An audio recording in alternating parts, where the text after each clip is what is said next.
wait a little bit before we get a little started.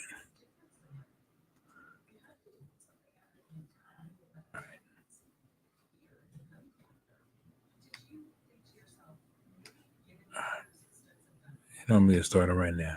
Thank you, ladies and gentlemen, for joining me for another edition of Wrestling Talks and Thoughts. I'm your host, Saheem the Dream, here to make you scream. Thank you, ladies and gentlemen, for joining me for another edition of Wrestling Talks and Thoughts. Let's get started. We got an hour show for you guys real quick. We just want to, I just want to kind of get in here, talk a little bit of wrestling with you guys real quick. Enjoy the rest of my Friday night, because it is Friday, payday for some, and it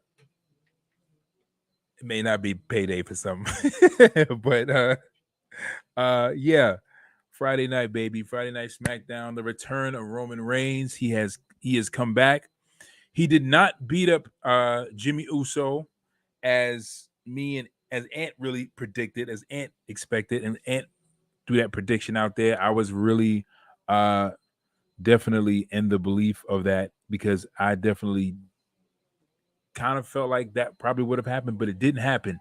Nick Aldis is the big surprise. Well, not so much of a big surprise if you guys have been reading any of the wrestling news concerning Nick Aldis joining WWE. He's been part of the production team for the last, I believe, 2 months or maybe more. But since he left NWA, he was in talks of joining WWE for a while, and he wound up joining WWE not as a performer, but as a backstage producer. Now he's in the forefront. The big bad booty daddy. Thank you, sir. Ant-Man is here.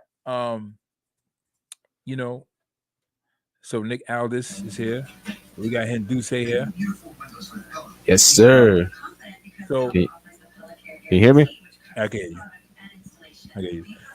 So Nick Aldis has joined the WWE team. He is the new GM of SmackDown. Adam Pearce has been promoted to being the GM of Raw. Right? All right, let's give a hands up. Right? But fun fact, if you guys don't know, I believe some of you guys do know, but some of you guys don't know. If you don't know, Adam Pearce and Nick Aldis are literally the they're the longest reigning NWA champions in the last decade. So you had Adam Pearce, who had, I believe, 5 title reigns, but all, I believe, accumulated or came up to the amount of maybe 1,000 days or 1,000 and something days. And you have Nick Aldis, who had 2 title reigns. His first title reign, he held the belt for, I believe, like 50 days. Cody Rhodes beat him for the NWA title, held the belt for a month. And Nick Aldis took the belt back, held the belt for, I believe, about 2 or 3 years. I believe it was 2, something like that. So a little fun fact that 2 former, and it's funny because after Adam Pearce's last title reign, he would leave NWA, move on. Yeah, it was over 1,000. I know it was over 1,000 because it was like 2 or 3 years or something like that. But Adam Pearce would leave NWA, go to WWE, become a backstage producer. Now he's GM, and Nick Aldis is a former NWA champion. Now, some of you guys know or don't know, we've discussed the lineage or the history behind the NWA title, which is a title that holds so much rich history behind it. And it's before this title predates WWE, the National Wrestling Alliance, a title that was used by WCW back in the day before WCW was NWA, and then when they broke away from the National Wrestling Alliance, Ted Turner took over and brought NWA, and he broke away from the National Wrestling Alliance. Then they formed WCW, and Then continued on with the same wrestlers on that roster that was in NWA, that big promotion. They brought out the promotion. But however, um, the alliance still stood because of its lineage in wrestling, and they formed of another promotion, lower brand, and they still continue on to this day. But that title itself definitely holds a lot of as a high magnitude. It's sad to say, that you have some So people who held the belt, like Trevor Murdoch. You know, also a fun fact too is that Christian Cage, formerly known as Christian, was an NWA champion as well. indeed he was, which I definitely would say is definitely one of his greatest accomplishments and achievements that he held Yeah, that belt. You know, yeah, I agree. so and truth be told, if you would hold a belt, like if there's any other belt, is to me, there's only three titles I think that is equal, or if not, or is equal to a WWE championship, and that's a New Japan Pro title and an NWA title. If anything, would be the best, like anything I can put over the WWE title would be an NWA championship because of its long, rich history. It predates WWE, Lou Thesz, Pat O'Connor, Harley Harley Race. Race, Ric Flair, uh, Woo! Ric Flair, Jeff Jarrett. You know, AJ Styles. right, Jeff Jarrett, AJ Styles. AJ Styles, R Truth. I mean R Truth, R Truth, I guess. Shamrock.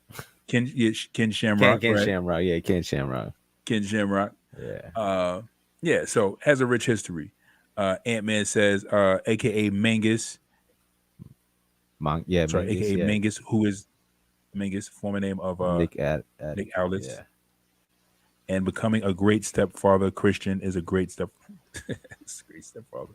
That's not easy to achieve these days. Yeah. This man. Hindu say. Yes, sir. Yes, sir. Hindu say. Where's the co-host at Jay at, man? I don't know where Jay is. I have no idea. Somebody call him on the phone or something. Tell him it's time to clock in. It's time for it. It is, but it's time to clock in. It is, but indeed we have to keep going because I don't want to be up here all night. Hey, I want to enjoy my Friday. I want to talk to wrestling and enjoy the rest of my Friday. That's what I want to do. I came on because I got some things to say, but yes. So real quick, we're gonna go through SmackDown and then you'll go into SmackDown. So we have John Cena, who came out to the ring in the beginning, did not want to challenge Roman Reigns because he was making way and making room, and we see that John Cena is actually having a lot of fun just pushing other talent to the forefront, and just him being happy for the success of LA Knight. LA Knight came out there, I started getting, flashbacks of Stone Cold Steve Austin when he started talking. I started like getting a lot of Austin vibes in that ring. But I was like, it is what it is. It's what it is. No comment on that. No comment. Because I feel what you're saying. I know what you're saying, and there's no comment. But hey, no, but I do have a comment. Before that, right? My boy Jay the Great. Jay McMahon is here. Jay the Great. Jay has arrived. But no, let me say one thing about that. Okay. It's so funny, right? When Roman was getting pushed, it was like, why is he getting pushed? He hasn't been an Intercontinental champion. He hasn't been a United States champion. But now you have one guy that's doing the same exact thing. Yeah. So I just say that the people would like to pick and choose, but when they're not playing by their rules, it's okay. If they're playing by their rules, it's okay. But if they're not playing by their rules and WWE wants somebody, it's not okay. I don't think that's fair. I think that's BS. That he didn't go through the ranks of winning, like no. I'm just saying it's like these people don't take accountability. They said it's okay for one person to do it. But if the other person doesn't do it, no. Okay, are you referring to someone Indirectly. Nah, I'm just saying, just in Oh, general. Yeah, I mean, okay, yeah, I mean, okay. I I guess, don't, yeah. I thought it was a shot at Travis because I know Nah, you. nah, nah, no. Oh, there's gonna be shots at him. There's gonna be shots at All him right, right now, because all right, oh, there's okay, gonna be shots all at right, him. all right, all right. But Ant says he says Goldberg is going to be in the Rumble. Oh boy, I heard there was some returning again. Disco Inferno is all elite. He better yo, Ant, you serious? Man, Disco Inferno's all elite. That's what he said. He better Why? not be. Why?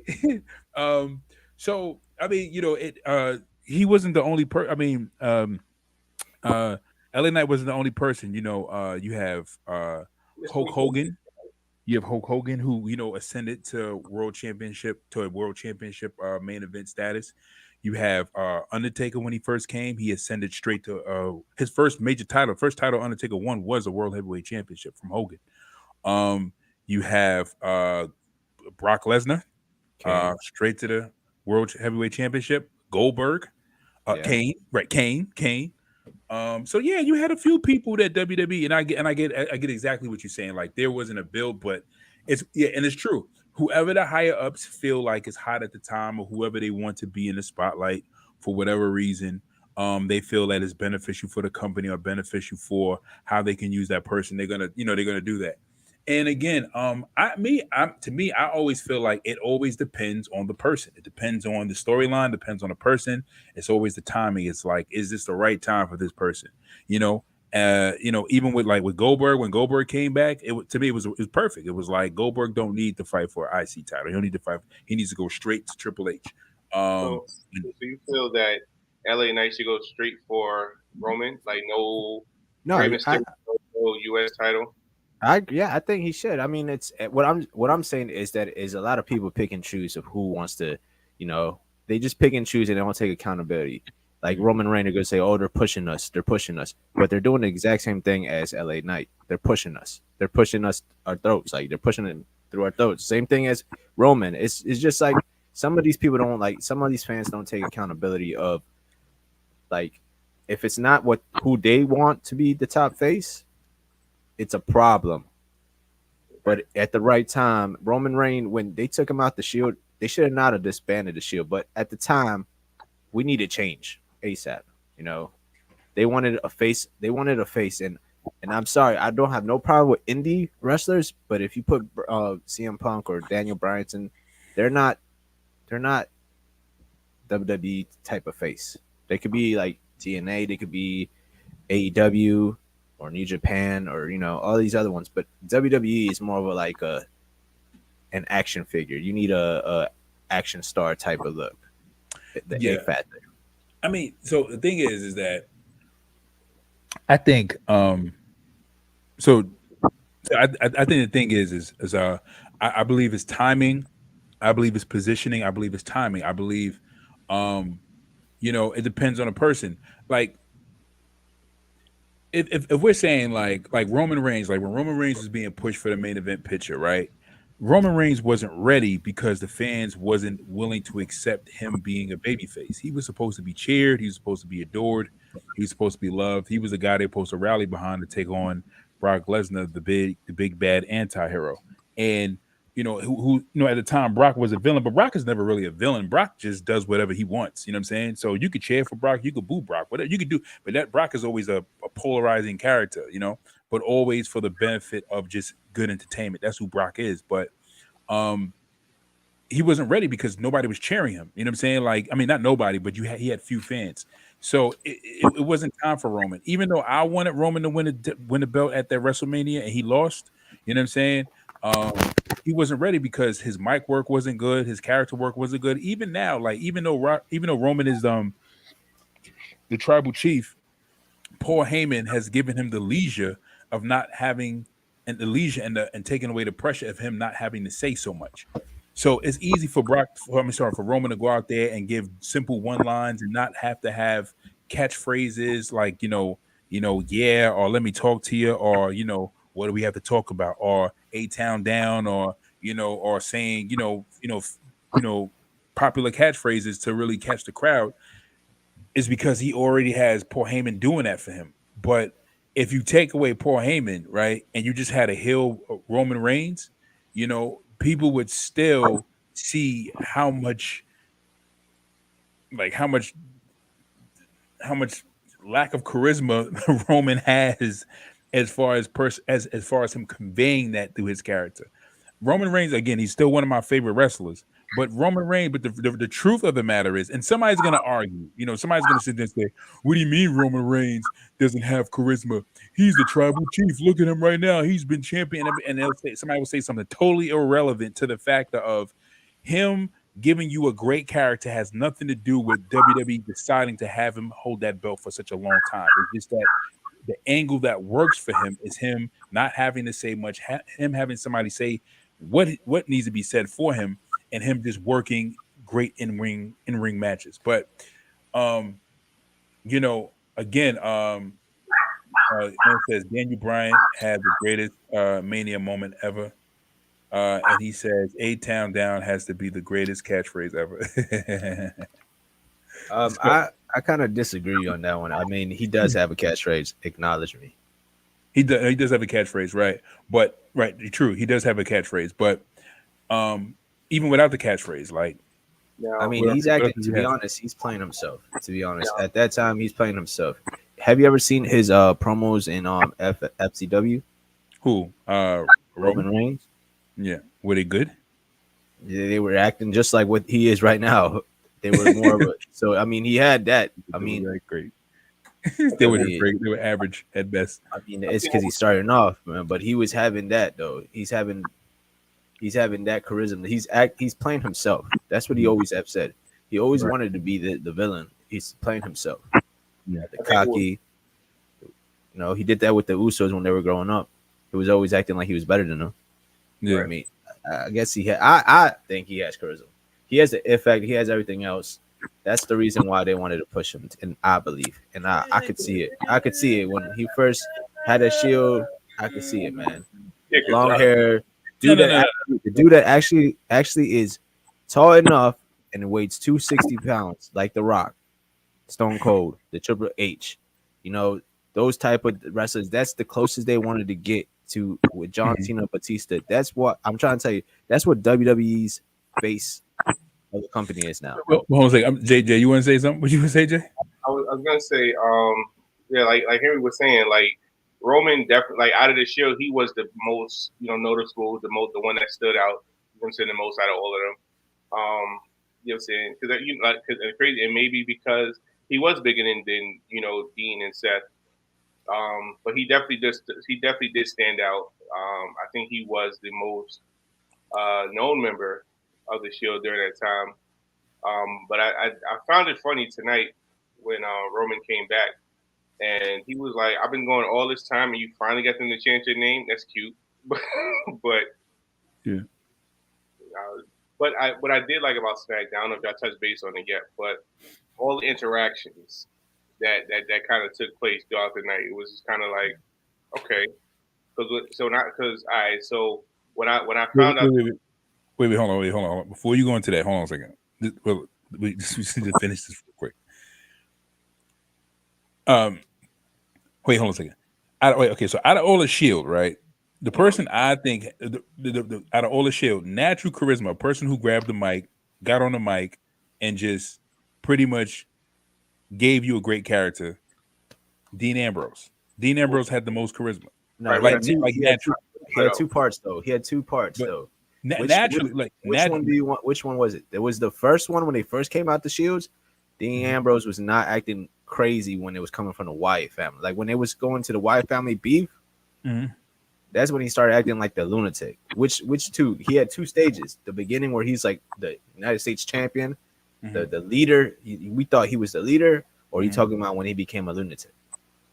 I'm talking about when he was just with the Shield. Like, I mean, when he was just with the Shield, like it was just like just watch. I'm just saying, like just watching him. Like it didn't matter like which phrase. Like when they would talk and they would grab the camera and they would talk. Like you could tell, like the person who charisma, like that was the thing about Dean Ambrose when he was on the Stone Cold podcast. They they was like Stone Cold was saying to him what the higher ups was trying to say about Dean. It was like, yo, we see you out of everybody, we see, like you have it, but we feel like your in-ring performance or what you have is not resonate. Is like you're not pushing what you have to be more. You're not doing much with it. Like when he was, that's why they gave him the United States title and allowed him to hold it. Like why was he the only one out of the Shield that had that United States because title? He was supposed to be the leader. Like exactly. But that's the thing. But that's the thing. Guy. But that's the thing about Roman. He didn't need it talk. He didn't need it because he had that aura that when you first saw him, you're like, yo, who is that? Right. When you first saw him, like, yo, you could already out. When I first saw him, when he came out and helped CM Punk, when I first saw him, I was like, yo, this is gonna be the guy this is gonna be the face of WWE. I said that to myself, this is the guy that's gonna be the WWE face. He didn't have to say nothing. Mm-hmm. He didn't have to nothing. He's just like that, or like, yo, he has the it factor. When you see somebody with the it factor, mm-hmm. you know it.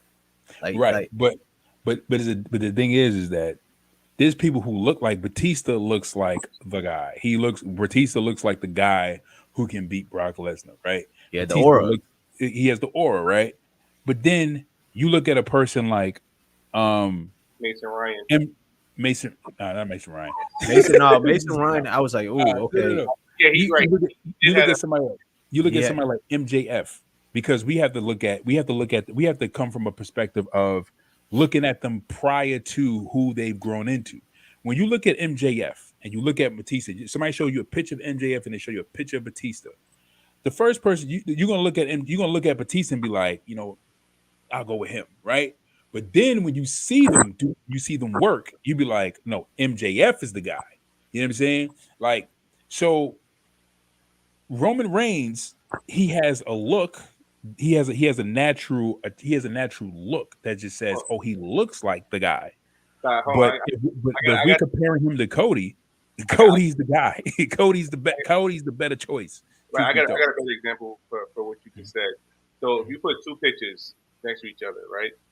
You have Ryback, you have Adam Cole, right? Why you bring Ryback in this? Because Ryback technically has that look. You look at Ryback, you're like, oh, okay, yo. But he didn't have that aura. He never had that aura. But if you look at if you would like put two pictures together, you're looking at just pictures by itself and was like, all right, this guy's a powerhouse. He's a monster. Then you got Adam Cole, like, he's small, whatever. But then when you see the in ring, you're like, wait a minute, I was completely wrong. Like, why the hell did I choose Ryback? You know what I'm saying? So if you're looking at pictures and looks, yeah, like I said, you would be fooled by Luchasaurus doesn't have the aura. My bad, Jay, bro. I don't know why MB just saying crazy stuff, bro. But look, when we be serious, look, no, but I get what you're saying. Like I said, Ryback, I never thought he would have the aura. Yeah, I don't know if it's something like his face or something, but it's like, yo, when WWE looks for like these superstar movie star. Right. I feel Ryback messed up when they try to make him like the next Goldberg. Like he tried to have like a Goldberg persona, and I think that's when we were just like, all right, enough. No, he messed up when they put him in a singlet and saying, "Feed me more, feed me more, feed me more." I thought it was cool. I like Ryback. I like the whole feed me more. I just thought his finisher sucked. Yeah, Shell Shock was trash. But other than that, I thought he was all right. So he has a new catchphrase, which is crazy. So he has a podcast, I guess, or some kind of show, and after he finishes his statement, he'll be like, "Yeah, that's the final bite. Feed me more." I'm like, okay. No, you see, see, that's what I'm saying. Like I mean, you could tell, like, look, and it's funny because when Batista came in here, when he was what's his name? When he was with Devon, man, no, he didn't have that aura because he's like, who is this guy? But when he let his hair grow out and he came with suit, like even with Randy is more of a. I mean, I won't say he had the aura. I guess Randy had an aura too, but Cena didn't have that aura either. I mean, it's like Cena worked for it, just like LA Knight. No, exactly. See, that's what I'm saying. Like it wasn't, and it's not so much of working, but I mean, no, I agree with you. I agree with what you're saying, but again, it's like I agree with what you're saying, but I'm saying this in addition to that. Um, he had a charisma about him. It was like you didn't like. It's like when you seen him, you like okay, but when you seen his work, you like oh, you know what? That's the guy. Like you know what I'm saying? Like my wife, like when she seen The Rock, the first time she seen The Rock, she was like, and it's so funny. I was just talking about this a few moments ago. She was like, the first time she seen Rock, it was like I forgot what year it was, but anyway, he comes down to the ring, and she was like. She's like, this the guy you like? This your favorite wrestler? She was like, oh my God, he's so drunk on himself. He's so drunk on his own juice. He didn't even open his mouth. Like the way he came out to the ring with the glasses on. So hold on. Did you show her Survivor Series Rock, or it was later on Rock? This was like later on. This is like Rock when he went to Hollywood and he came back to WWE. He was coming out to the ring as a surprise. You got to show him. You got to show her Rocky Maivia, curly hair, wet hair, right? Pineapple head, Rock. No, but she's seen that, but she's seen it later on. But her first impression with The Rock was, you liked it because she's seen John Cena. She liked John Cena, right? She seen The Rock. She thought he was drunk on himself, and then when she started, and when he opened his mouth and he was like, "Da da da, I'm gonna lay the smack down on your candy ass," and she started laughing. Like when she started to hear Rock talk and seen his work, she was like, "Oh, okay." She's like, "All right, okay, I see why you like it." It was like, "Yeah, it's like it's The Rock." Like, what are you talking like The Rock? What? And I was like, just give us some time. Same to me, same thing with Randy Orton. I seen Randy Orton. He looked arrogant. Randy Orton looked like an arrogant, pompous a-hole. You know what I'm saying?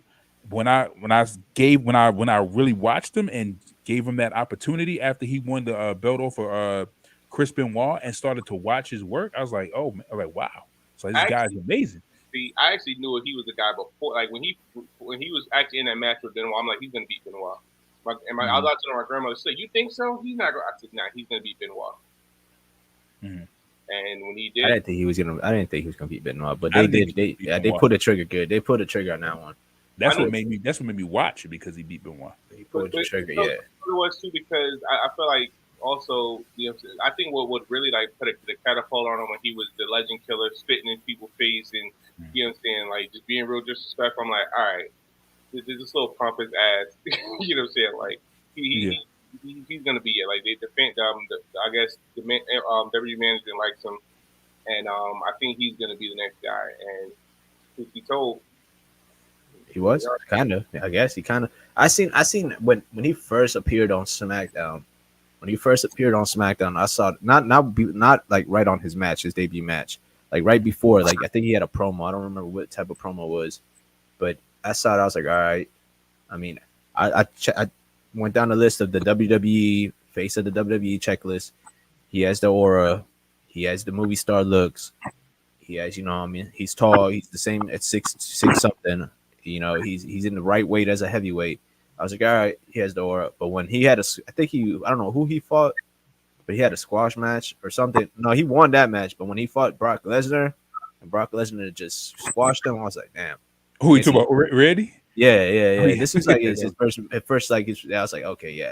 When I saw the squash from Randy Orton, I was like, wait, no, from Brock Lesnar. When I saw the squash from Brock Lesnar, I was like, oh, yeah, he's not gonna be the face. But I was wrong. He came back. You know, he had troubles before he went to Evolution. But I'm glad because he would have been lost. He would have been catering. Oh yeah, he would have been lost in the shuffle. But quick question, because I know Jay, you wanted to continue what you were saying about SmackDown.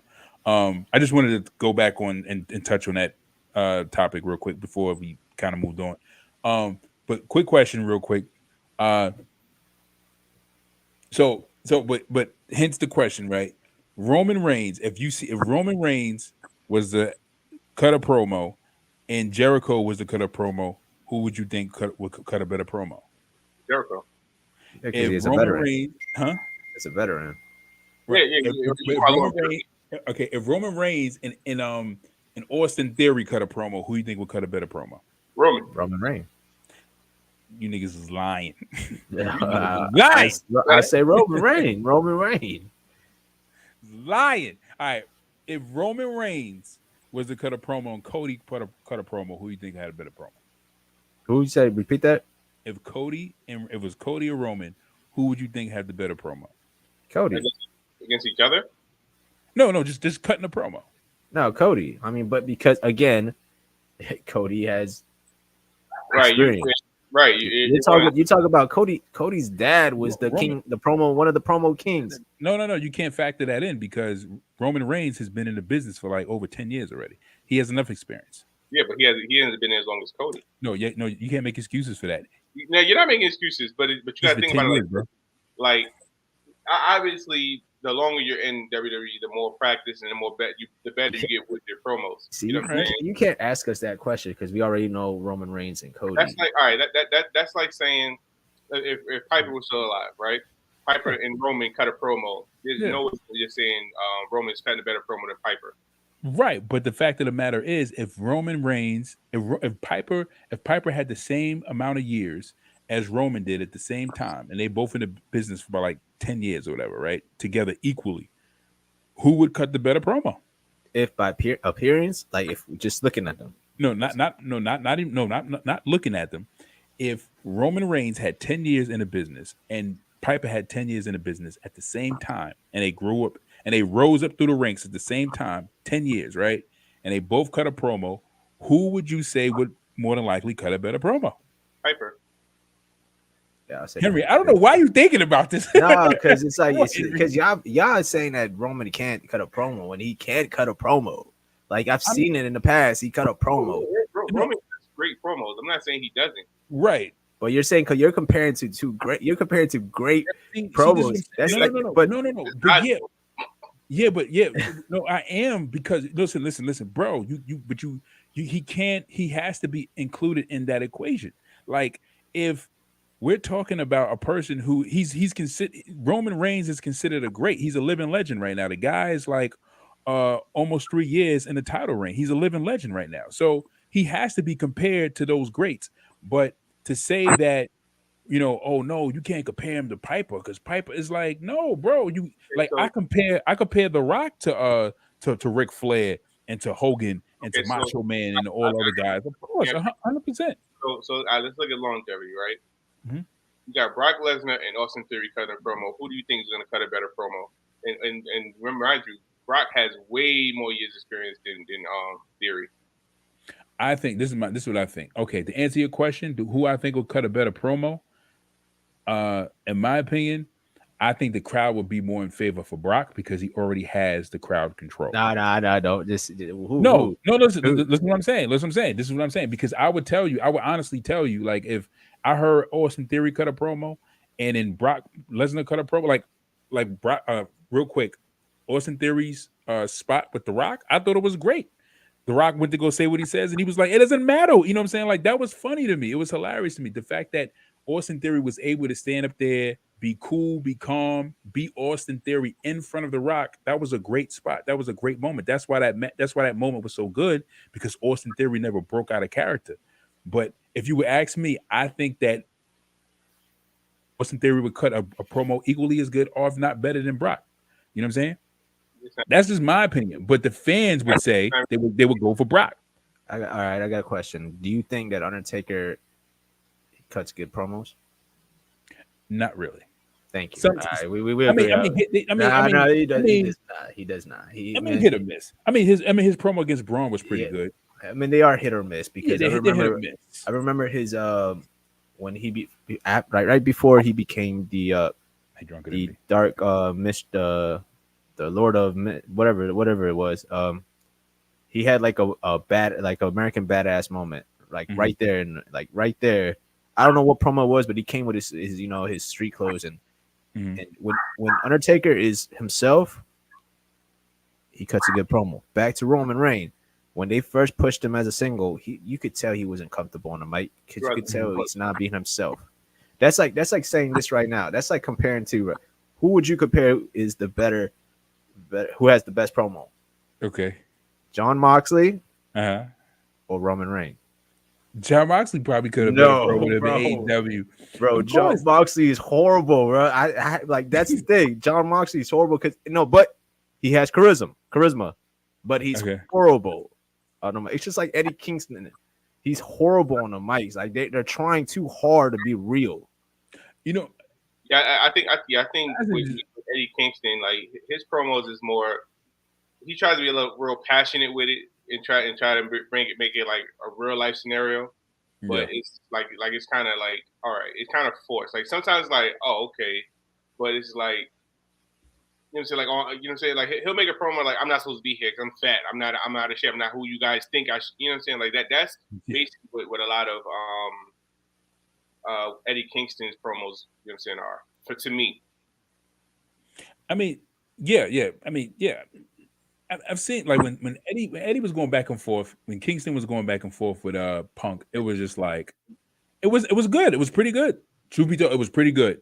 However, do I like seeing Eddie Kingston cut promos, or do I like seeing Eddie Kingston in the ring? Not really. He, like I told Ant, I said Eddie Kingston looks like a construction worker that was given some AEW papers and was like, "Yo, come wrestle for us." Exactly what he looked like. You look like my Uncle George. Yeah, Uncle George is exactly what he looks like. And then on top of that, Eddie Kingston's promos is 90% profanity.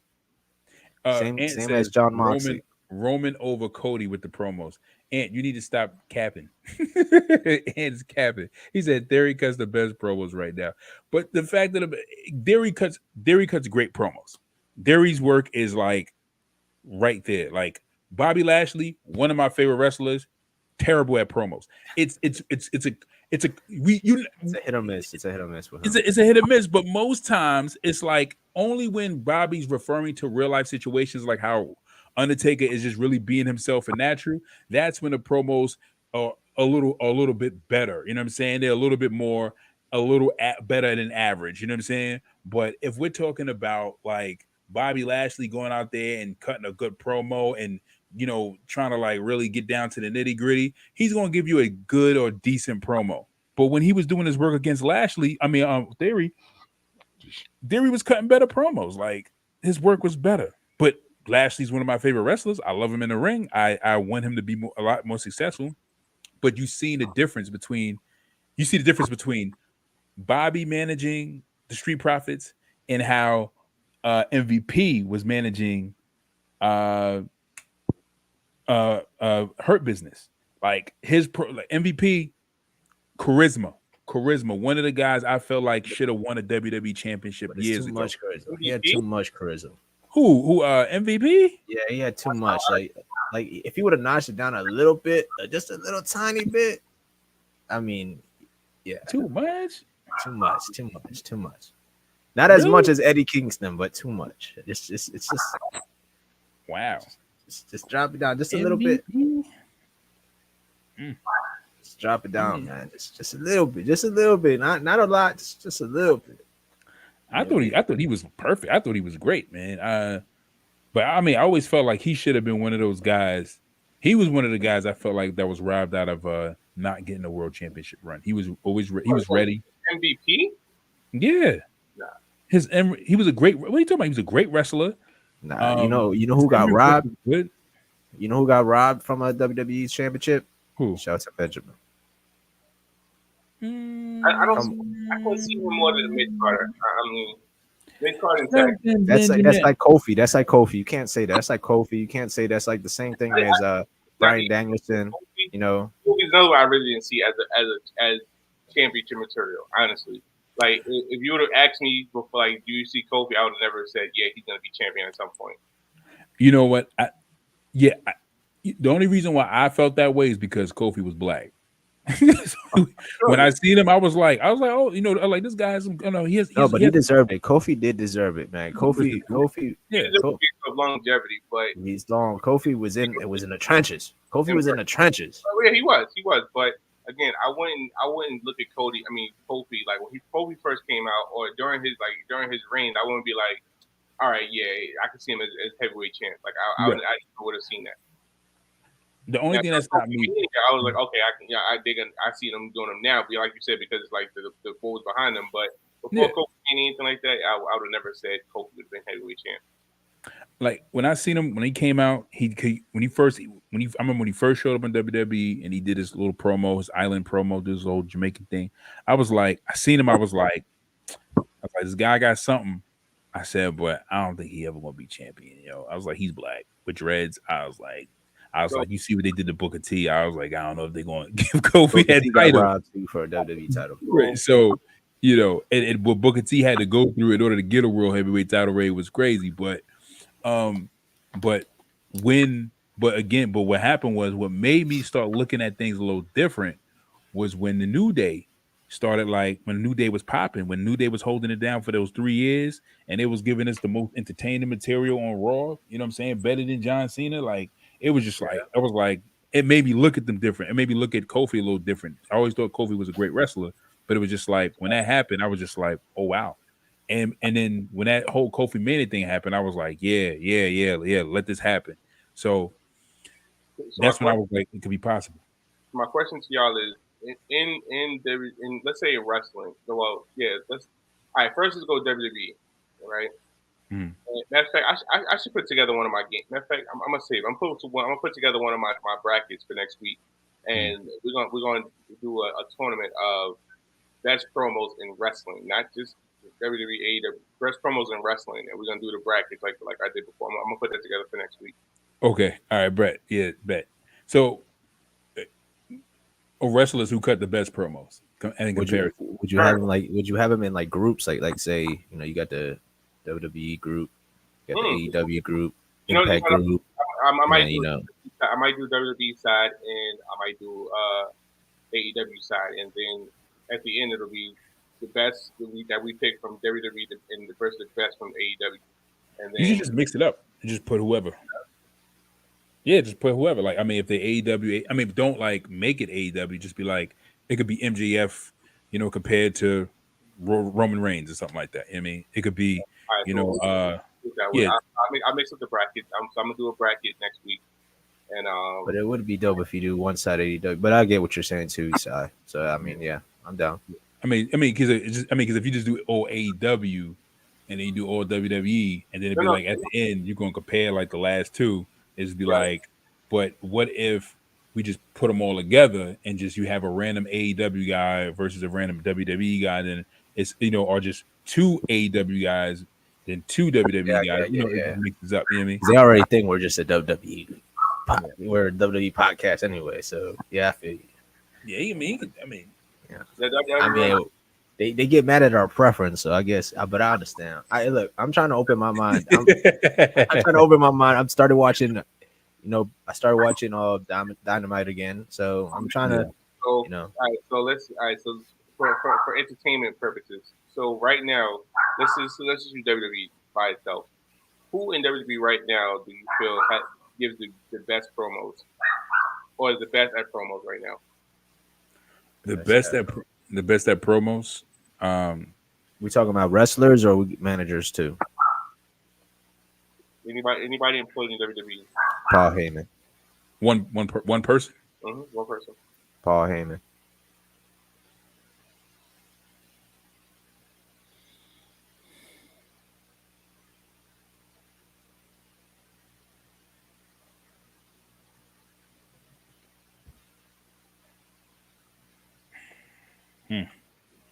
It's not hard. It's Paul Heyman. I'm not going to add Paul in this because Paul is not a performer. But he said anybody that's employed. That's why I was asking. If you want to add Paul, you can do Paul if you want. I'm not adding Paul. I don't want to add Paul. That's why they want to. That's why they want to add Paul Heyman because it is. Hold on a second, Jay. I got it. If I had to choose a person who cuts the best promos, and we're talking about like just pure entertainment, and I got three people. I got Jay, I got Austin Theory, and I got Cody. I'm gonna go with Cody. I'm gonna go with Cody because besides the fact that he's just cutting great promos, but it's just that yeah, I'm gonna go with Cody. I'm not gonna mix in all the factors. I'm gonna just stick with Cody. I'm gonna stick with Cody. Let me take away Paul Heyman because it's true what I said. It's true what I said. It's true. I would say Cody, The Miz. Yeah, The Miz is definitely my pick. Mike and I would say right now, who's killing the game right now with the promos? LA Knight. Yeah, I gotta remember what. But I would choose Cody though. I would choose Cody. Man, where did I find that bracket at? It was a wrestling site that you used to go to. I know. I'm trying to find it. Yeah, but I'll choose Cody as the best promo right now. It's because he uses real life and he balances out with acting, and which is like that's like what Eddie Kingston wants to do. Not trying to bash AEW, but that's like the ones that are like do that passion stuff, like make it seem like this is who I am. You know what? I take it back. Cody.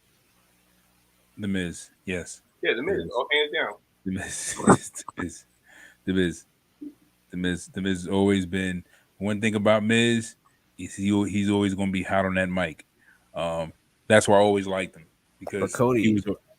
Thing about Cody was doing promos before wrestling. Remember that promo he did when he inducted Dusty to the WWE Hall of Fame? Yeah. That's when they chose them. That's when they picked. Oh yeah, let's get him. Let's shoot him to the main. So that's why I say Cody. Cody already had it. It's just WWE never gave him the time until now. Yeah, I'm saying the Miz because just now, like from what we've been experiencing all year, I'm just looking at what's happening now. I would definitely say from what Miz's work with LA Knight. that promo was like one of the best promos of the year, if not probably the best promo we got this year. I can't think of any other promo right now that we got that was better. Just him doing what he did with LA Knight. The only other promo I could think about that was just as good that I liked was Austin Theory and The Rock, and then Cody's promos that he was cutting about continuing the story. You know what I'm saying? Like those are the three promos that stand out to me, like as far as the promos I've seen. And and Jay with the Bloodline. What Jay was doing, he was like, I'm out too, just that whole situation.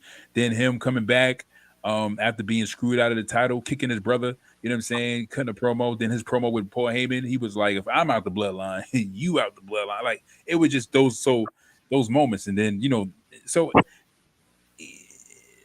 yeah. There's one person that tried. Jay. I'm honestly just thinking about it. I'm gonna say Jay. I'm gonna go with Jay. Jay actually had the best promos. There's one person that I think I'm gonna change my. I'm sorry. I'm sticking with Jay. I'm gonna stick with Jay.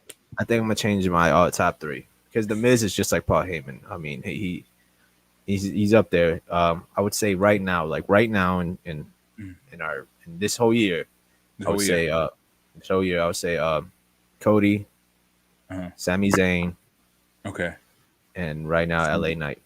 Yeah, Sammy has some good promos. Sami Zayn.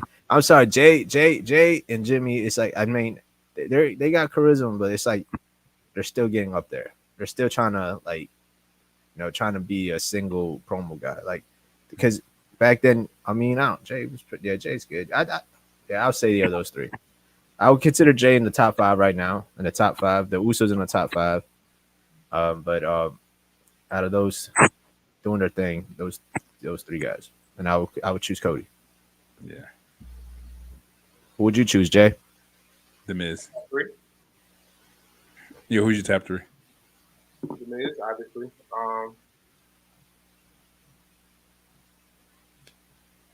I guess Cena's active, so you can put Cena in there. Cena? You don't like Cena's promos? No, who are you talking about? Hey, I mean, he just goes out there and he just talks. He ain't doing nothing fun at all. Name something fun John Cena did in his promos. And Miz too, though. Miz. The reason why I don't want to choose Miz as well is because he was been this whole year. He's low key been a part timer. If y'all noticed that. Hey, what's up, Lena? Lene, yeah. Lene. I'm sorry, Lene. Lene, drop your IG plus so you reach out because trying to see if we can get you on the show. So drop your IG. Lena, what's your who you think is cutting the best promos right now? Who's cutting the best promos? Xavier Woods is not included in this promo. And who you think? And if you no, please don't tell. Yeah, please don't tell. Yeah. You're gonna say Dominic. Ant's gonna say Luchasaurus. So Drew McIntyre and Xavier Woods not in this conversation, Lene. So okay. Outside of those two, no, Xavier Woods cuts great promos. He's pretty good. You said great? Yeah, he's pretty good. pretty good. I mean, pretty good. You got pretty good promos. I had to drink water after that one, man. Wow. I agree. Wow. Is it really that bad? Lena, Lena, drop your who you think is cutting the best promos right? Who's cutting the best promos right now, or who you think has the best promo work right now in WWE? But I would definitely like Cody comes out, he cuts great promos. Yes, he's had one of the best promos this year when he even when he lost. No, that was last year before he won the belt. I'm sorry, before he challenged at WrestleMania. No, it was this year when he challenged. Challenged for the belt. Yeah, he had a crazy promo. Promos with Brock Lesnar were crazy too. Yeah. But to me, I feel like if we're talking about because promos don't just mean mic work. Promo means the mic work, what happens after the mic work, like that whole the storytelling. And to me, the person who had the best moments in those promos to me was Jay. Jay had the best moments, like kicking Roman in the face, kicking his brother, kicking Solo, and then just his build up to him delivering those kicks. You know what I'm saying, and what was happening in those storylines, and he worked it well. Yeah, absolutely. Yeah, I'm going with Jay right now. I'm going with Jay. Jay only because Jay edges out Cody because of just what the story. What he did in the story. Yeah, I got you. What he did. She said somebody is very interesting, and I'm not going to even front. And it's not, and he actually is pretty good. Chad Gable has had great promos. He has some good promos. But it's not that, I mean, he did. It's yeah, I'm still, yeah. She said Jay Uso. Jay Uso. Yeah. Yeah. I mean, yeah. Talking about Cena's run, is it just me or is he just like too much charisma? Like when he goes. Yeah, he's just too animated. I hate that. I'm like, yo, Cena, calm down. He's a little too. I heard Jay was trying to invite Sexy Red to WWE. Yes, I've seen that. What? I forgot where I seen it. Yes, I seen it on Twitter somewhere too. Why? On Instagram. Yeah, he invited. Yeah, he said invitation and invite or something like that to Sexy Red. So yeah. That's the comparison. Oh God, Jesus Christ! Don't bring those two. Oh God. Jesus, Sexy Red. I heard she has like a corn tape out. Probably. And I heard she does. I'm not saying it to promote it. I'm just saying. I heard she has one out. I wouldn't watch it. Huh? Who doesn't? I mean, well, you got a sex tape out, Jay? I mean, you just blew yourself up. You said who does it? You should have hit side with yeet. Right. Hit him up with the yeet. Yeah, I'm referring to the industry. You said what? I'm referring to industry people. Oh, okay. I'm about to say, Jay, like, what you talking about, man? He said who doesn't? Who doesn't? What, Jay? What are you doing? Yeah. Some people what are you doing on your days off, Jay? Hey, listen. You're a busy guy. You're a busy guy. You run a podcast and you do sex tapes. Yeah, look, time ain't hitting, so you know what I mean. You gotta make it. Yeah, do what you gotta do. You gotta do what you gotta do. Slinging ding-a-ling everywhere, Jay. Yeet. Yeet. All right, I'm glad my man Roman's back. I miss him. You know what's funny? Like, I agree with you, Lene. Like, it's a lot of people, like my girl, like me and her was talking, and when they announced that Roman's coming back this week, she was like, you know what? I kind of miss Roman. You know what I'm saying? And if you think, and as I was like, you know what? Yeah, he hasn't been on it for a while. Like, and to see when he came out, I was like, yo, it's been a while since we've seen Roman. So I'm not gonna go as far as say I miss him, but it was. I was glad to see him back. Let's put it like that.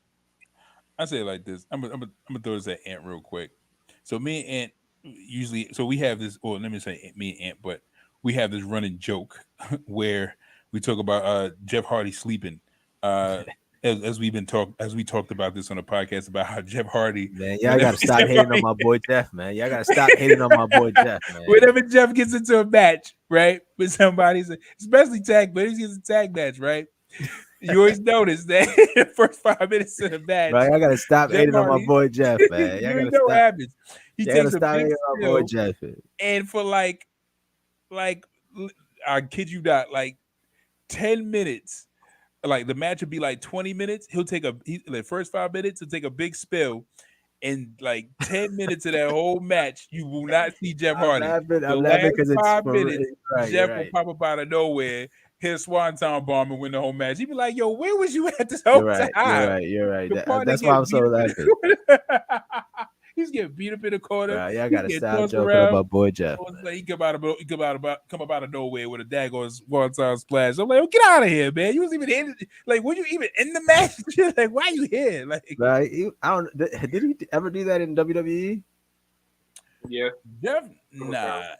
I don't know. I gotta go back and watch it because I have not paid attention until Ant said something when he's in AEW, and when he's in AEW, he does that. But it's I don't know if it's a thing over there because John Moxley does the same thing when he's in tag matches. Sting definitely does the same thing when he's in tag matches. Sting does a lot. Yeah, Sting. It's a. I don't know if it's a thing over there, but they do it a lot over there. Sleeping on a job. Look at it, sleeping on a job. What kind of foolishness is this? But the reason why I brought that up was because of Roman Reigns, right?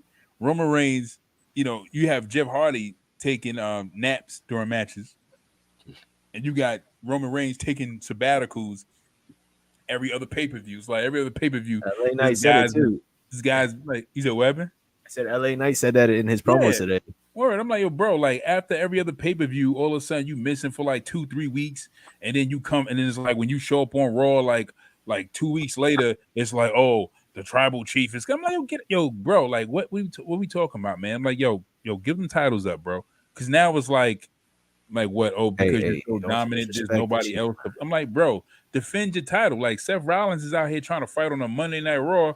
We gotta wait a week or two. We gotta wait a month or a month and a half to see you defend your title against one dude who we know, you're gonna run through. It's be like, yo, it don't even be worth it. Like, come on, man. Man, I bet you, man. If you was back in the days where they used to do that, I bet you would hate it too. Well, Bruno, yeah, you would hate it. But Bruno, truth be told, Bruno used to wrestle in it was he would wrestle in Madison Square Garden like monthly though. Like he was there all the time. Hogan would wrestle in Madison Square Garden too, but when they started doing shows, they started doing pay-per-views, that's when we started seeing like scattered matches. Vince started to do that. He started to separate it, you know what I'm saying? But beside that, when Hogan was in WCW, and when Hogan was in WCW, where it was like a weekly episodic, TV show, Hogan was there with NWO every day. Every Monday night he was there. Like most times he was there. 90% or 95% of the time he was there. That's like MJF right now. That's like MJF right now. MJF, Roman has more title defense than MJF in a year. Who? MJF. Wow. How many title defenses? I think I've seen it. I don't know yet, but I don't know. I got to recheck it. But this was like about, I think, the beginning of the year. I checked it out. So Roman defended against Jay twice. He defended against Daniel and Edge.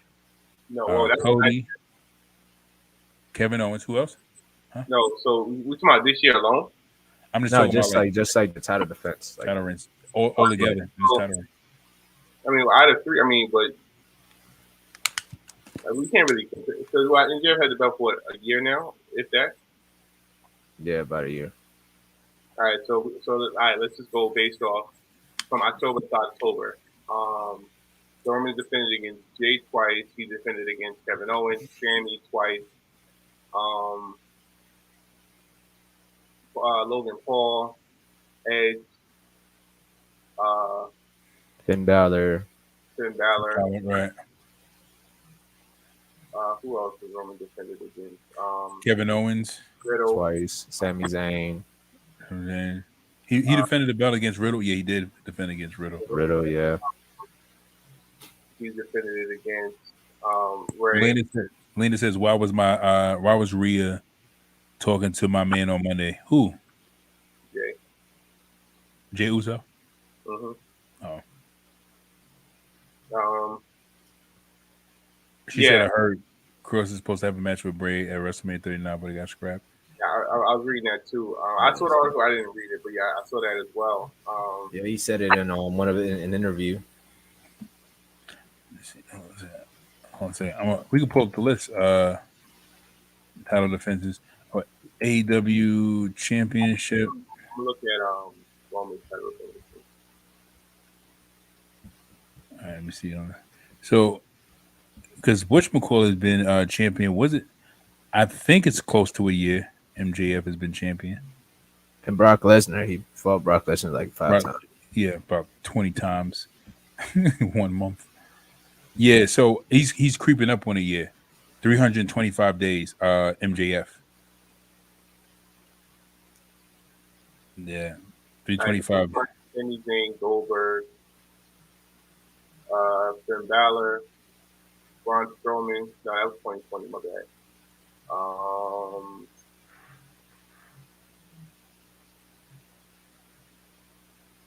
Okay, no, that was the Royal Rumble of 2022. Kevin Owens, John Cena.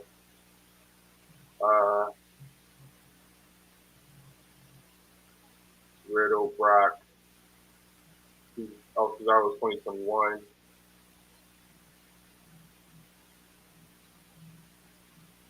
You said Logan Paul. Oh, Drew, right. Drew McIntyre. You looking at a list right now, Jay? Yeah, Drew McIntyre.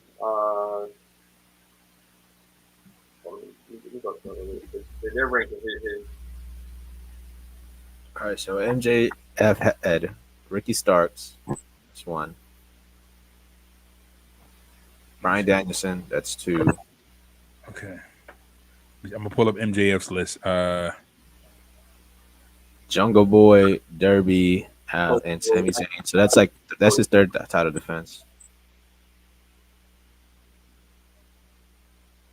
MJF.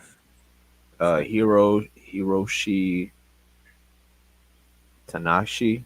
That's his 4th title defense.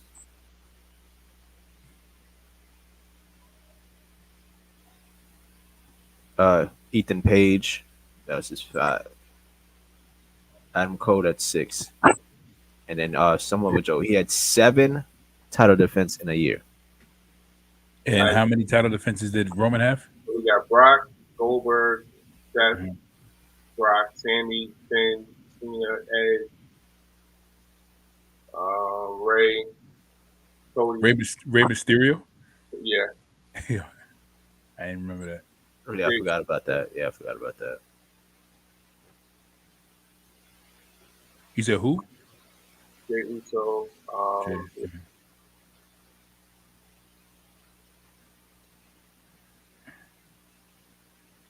Who else?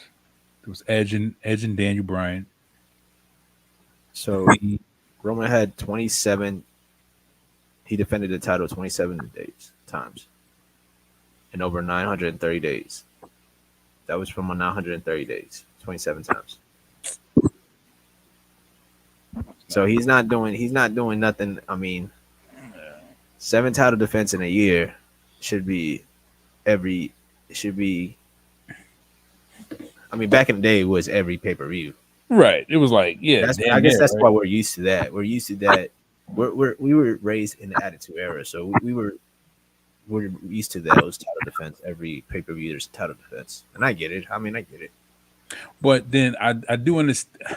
I get it because it's like more title defenses. But then on the other hand, I do get why they're not having so many title defenses is because the title defenses have to be earned, and to put a person in a title match would mean that they were potentially or could be considered worthy of winning a title.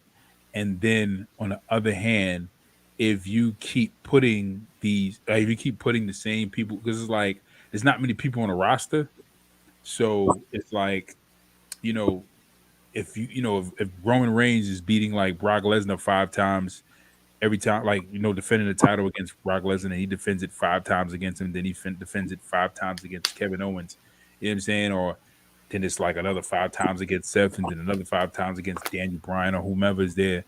It just be like it becomes redundant. It was just like, yo, like how, like it's just it kind of, not that it decreases the value, but it takes away the law of earning an actual title shot. Like it takes away the value of how important a title shot is. So I get why there's so little and far in between. So it makes sense. It's I crazy. also think. They actually have a playlist of all Roman Reigns' title defenses. All right, so I've seen Goldberg, I've seen Brock twice, Riddle, Kevin Owens. Trying to skip through it. 28-minute video. Jesus. John Cena. John Cena. Yeah. John Cena was another one. Yeah. Did he defend his title against Randy Orton? Nah. No, I don't think so. Drew Mac. Yeah, we already said Drew, right? Yeah, Drew. Yeah. Cody, and I think after Cody, it might have been. Lena said Drew and Rhea was talking backstage. If Drew joins the Judgment Day, I quit. I didn't see that part. I quit.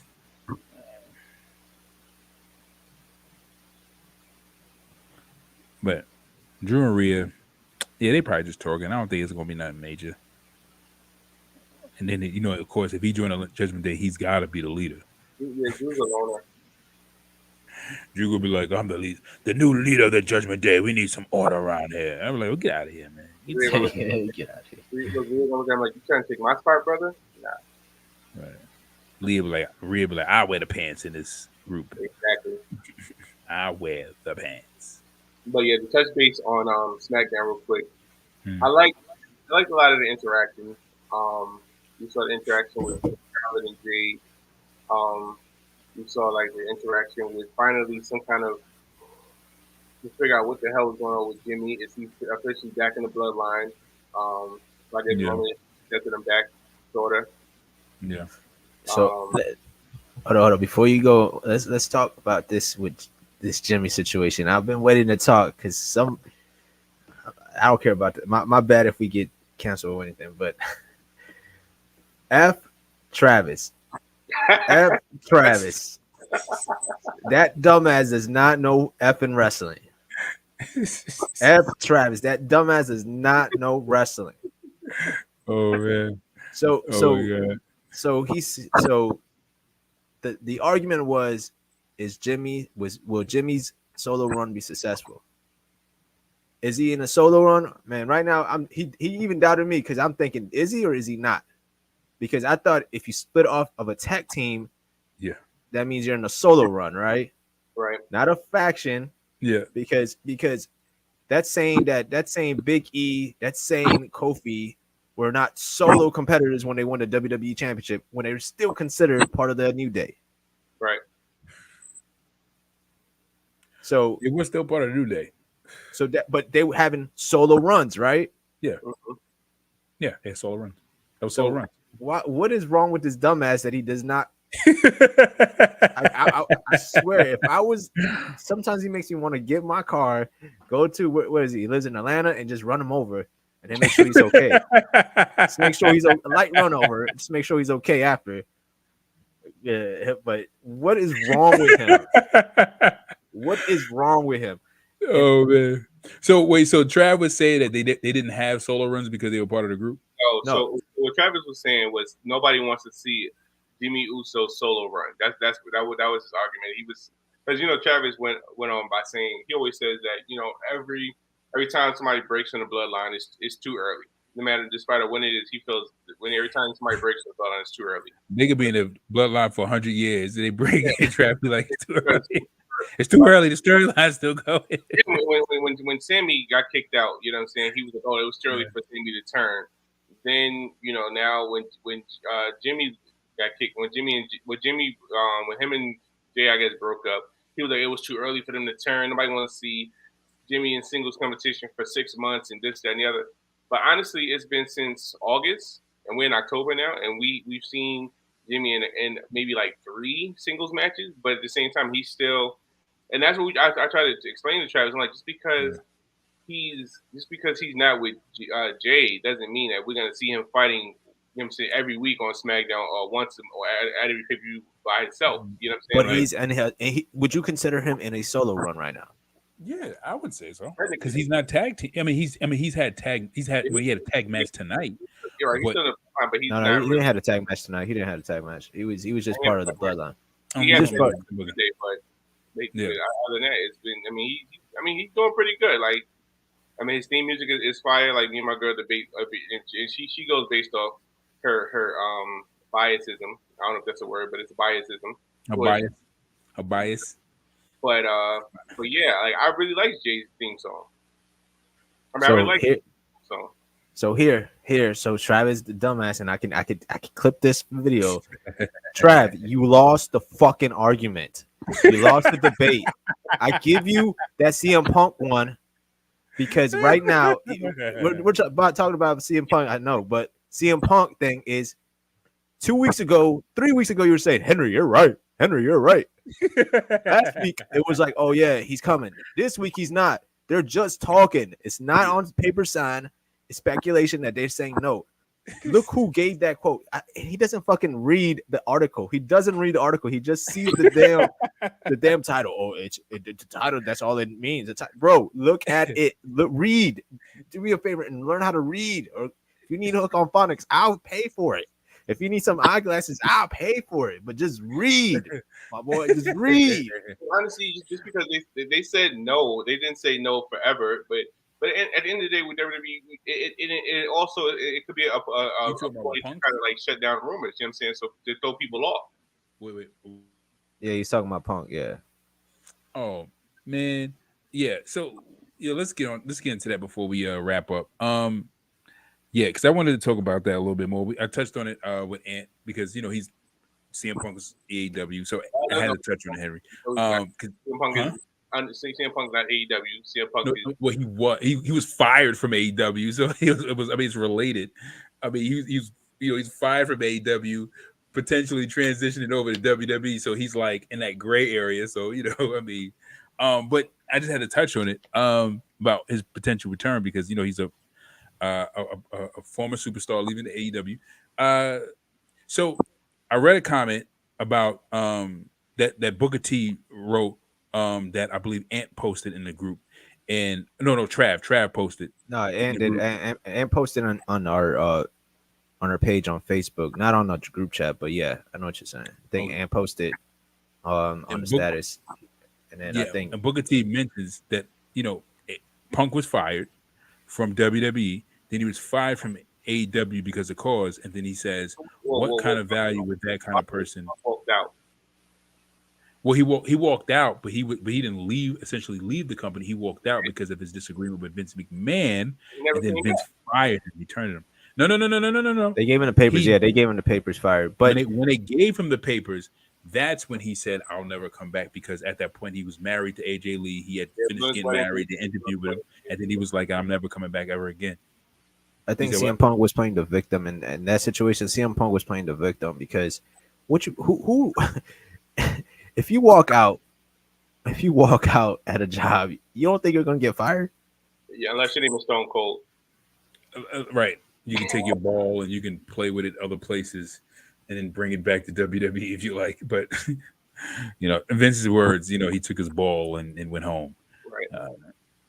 Like a little kid, like, I'm not playing with you today, and then just walked off, But my thing with CM Punk is that it makes sense why they don't.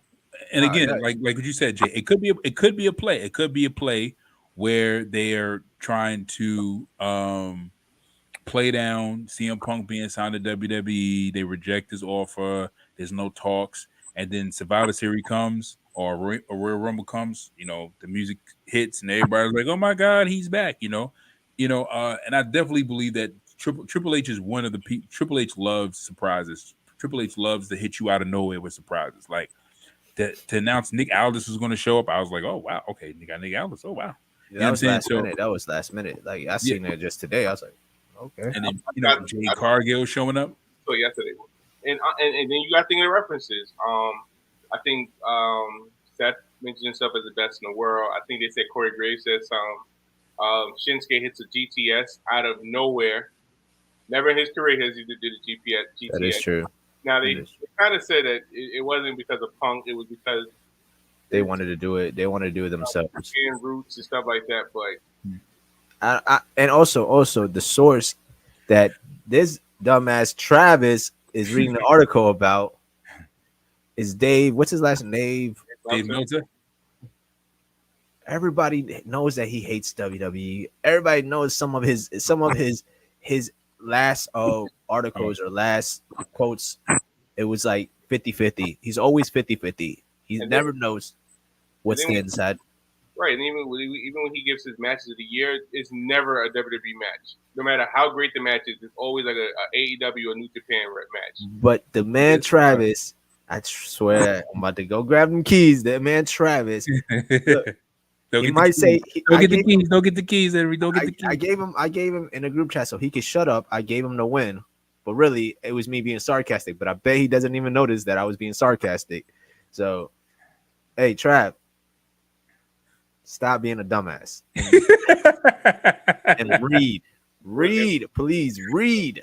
Lena, yeah, Lena, drop your Instagram, Lena. Yeah, and for the record, as I told y'all, Kevin Owens was going to be the one traded to SmackDown. He was right. You're right. You're 100% right. Should have been Cody. No, hell no. Nah, I thought it was. Obviously, I thought it was going to be Cody. Work on his feud towards Roman. I mean, but as I told you, so like tonight when Roman and Cody was face to face, it kind of builds up because again, if you got Cody on SmackDown, there's no way that you can keep them apart until Mania. Like it's impossible. You know, right. That's why I said it wasn't Cody. Before we continue the punk talk, but let's talk more about that. I'm glad that they did KO to SmackDown because I was scared that they were going to turn again. How many times has KO been turning face and heel for the over 2 years? And honestly, I think what kind of solidified it for me was when they had the tag title rematch on Raw and lost. I was like, okay, so now they had a rematch, they lost, so there's nothing they can say now. And he shook the hand, he shook Jay's hand, so I was like, all right. But now Sammy's gonna get lost in the shuffle now. Yeah.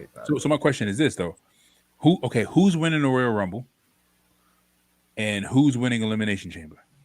Cody's winning the Royal Rumble again. Sorry to say it. Cody's winning Elimination Chamber, and the Rumble, since LNA is going to get his title match early. I like that too. That they got him out the way. I don't see Cody being a back-to-back winner because whoever wins, the Royal Rumble is going to go after Seth. It looks like, and Drew's gonna fight Seth next month. So why Seth though? Why would you say Seth? Whoever wins. Yeah, for the Royal Rumble. Because Cody has to go after Roman. So whoever, now that's just like what I'm saying. Like let's like kayfabe right now. Like kayfabe right now. Not because we know Cody has to go. You know, so but like kayfabe. How? Let's say. If it's not Cody, how would Seth make face against the Royal Rumble winner? Like what would? So I'll put it like this, right? If you are a WWE superstar, right, and you win the Royal Rumble, you obviously want to go to WrestleMania. You want to walk over with gold, right? Who would you choose? Who would you think you have a better chance at beating, Roman with the bloodline or Seth by itself with the messed up back? Seth. All right. It's like when the Undertaker won the title. When Undertaker won the Royal Rumble, you had Batista, Cena, and Bobby Lashley. We already know he wasn't. It would have been dope if he would have won after ECW because that's, make the ECW back to equal brand, but we know it wasn't going to happen. You have Cena, Batista, the face of WWE, versus the Animal of WWE. And Undertaker chose Batista. I don't know why. I guess because he never won the world title. But that's what I'm trying to say. Like, what would make it like Sasha Banks when what's her name Bianca had the option of who to face. Sasha made her like if they do that with the world title, I would understand it. But right now, let's be honest, the undisputed title is the number one title in WWE. But that's why I'm like, yo, it has to be Cody, and I don't want it to be Cody because I feel like the fans are gonna turn on him if he does become the Royal Rumble winner. Who Cody? Yeah, if he wins it again. And it's not LA Knight? Yeah, if it's not LA Knight or if it's not somebody that they want. So I don't think the fans are gonna turn on Cody. You don't think so? I think it'll be at that point kind of forced. Like, all right, like that's what I'm afraid. Yeah, it's gonna be forced. Yeah, he won it last year. He didn't win. Now he's winning it again. Like, come on. So I feel like he has to go a different route to actually get it this year. And like you said, the Elimination Chamber, yeah, I can see that, but I don't see him winning the Rumble consecutive years in a row. So that's what I'm saying. Like, what would make sense for somebody to challenge the title? Because the Money in the Bank is still out there. So the only person I could think of that could legitimately win the Royal Rumble convincingly, and we'd be like, all right, this person wins the Royal Rumble and they go to challenge Seth, would be Gunther. I can see that. Gunther would be like the person. It just be like, all right, people are like, well, everybody's guessing like, who's it going to be? Who's it going to be? And then at the end of the Rumble, Gunther beats everybody, and then Gunther still being IC champion challenges Seth. That makes sense because it's both of them are the workhorse titles. Yeah. I think he would drop the Intercontinental title before then. I don't think he should. I think he should because then you're taking away a title match from Mania. You said what? Because then you'll be taking away a title match from Mania. So they did it before. Yeah, they did it with Hulk Hogan and the Warrior. Yeah, Warrior Hogan. But that's the thing is whoever challenges the world title. You said what? But that was back in '93. Like you said, Jay, that don't matter. It don't matter. And then Mania was only 2 hours. Then you know what I'm saying now Mania is 3 hours, 2 nights. Yeah. So you definitely need an Intercontinental title match. You need a United States title match. You need a women's title. When was the last time I Intercontinental title? Well, never mind. There were some years that they didn't use the Intercontinental title matches. Tommaso, I don't think Tommaso ain't winning no Rumble. Now I would like to see. I feel like DIY would at some point challenge Cody and if Cody and Jay still chance by then, but I do feel that Tommaso and DIY is going to challenge for the tag title at some point. But they shouldn't win it though. Split by then, so therefore, it should definitely go to the Street Profits. The Street to me is weird. Like the Street Profits has not won the title in like 3 years. Because they suck. Not 2 years. It's more like. Are you serious? It's ran its course, sir. Like let's say I think he's trying to say they try to force it. It's not. I mean, the reason why it's as bad as it is now is because they got Bobby Lashley as a manager.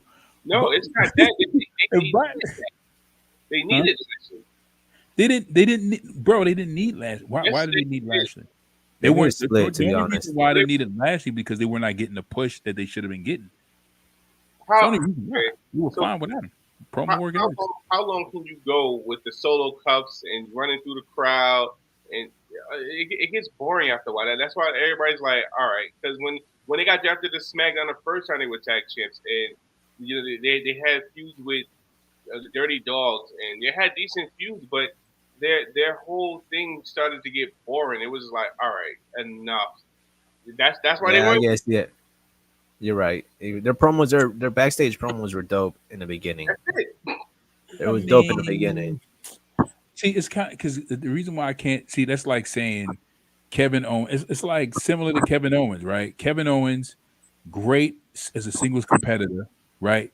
The only reason why Kevin Owens got stale or is getting stale is because Kevin Owens is not getting a solo push. I guarantee you put a solo push on Kevin Owens, like when Kevin Owens came down on SmackDown, fans went crazy. Everybody was going crazy. If they use that momentum to push Kevin Owens in that same direction of going uphill, and they'll go against Roman, fans are gonna love it. Fans will not fight against it, even if LA Knight is still in the picture. You know what I'm saying? But because he's already a great character, there's nothing else you need to do with him. You have Street Profits. It became stale because they went from losing the belts, right? They were still doing their thing. They were still getting cheered. Then after a while, they started losing matches. You start seeing them less on TV. They started doing less promo work. And then it was just like, because again, it's the same thing with Ziggler.